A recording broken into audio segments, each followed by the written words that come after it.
So basically, back in 2022, I was working this soul crushing job as a night shift security guard for a construction site out in rural Pennsylvania. It was one of those easy jobs where you're basically paid to sit in your car and make sure nobody steals copper pipes.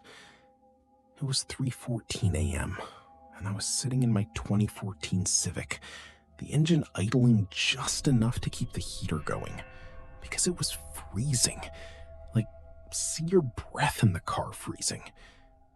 I had the smell of old burnt gas station coffee filling the cabin, and I was just scrolling through TikTok, trying to stay awake.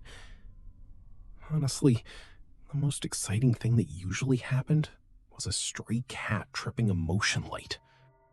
I was probably just being paranoid because of the late hour, but I looked up and saw a guy in a high-vis vest standing near the excavators. I figured he was just an early shift worker, but then I realized it was Sunday. Nobody should have been there.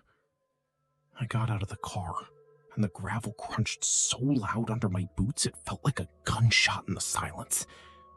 I called out, "Hey, site's closed." He didn't move. He was just shuffling in a circle near the gas pumps.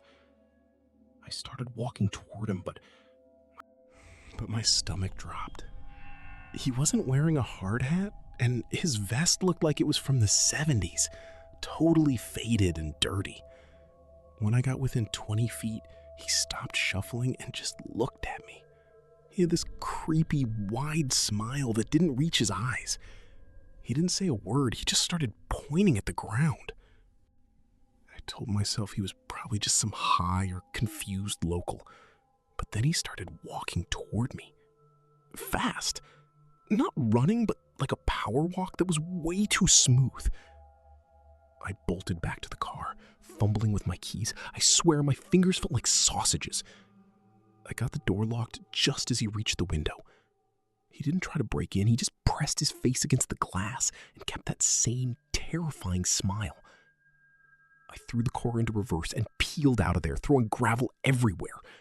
I called the cops, and they were there in 10 minutes. They searched the whole site, but the back fence was cut wide open. They never found him. The weirdest part? The cops found a hole where he was pointing. Someone had buried a backpack there weeks ago. I still don't know what was in that bag, and to be honest, I'm glad I didn't stay to find out. A lingering thought. I still wonder if he was looking for the bag, or if he was waiting for someone to help him dig it up.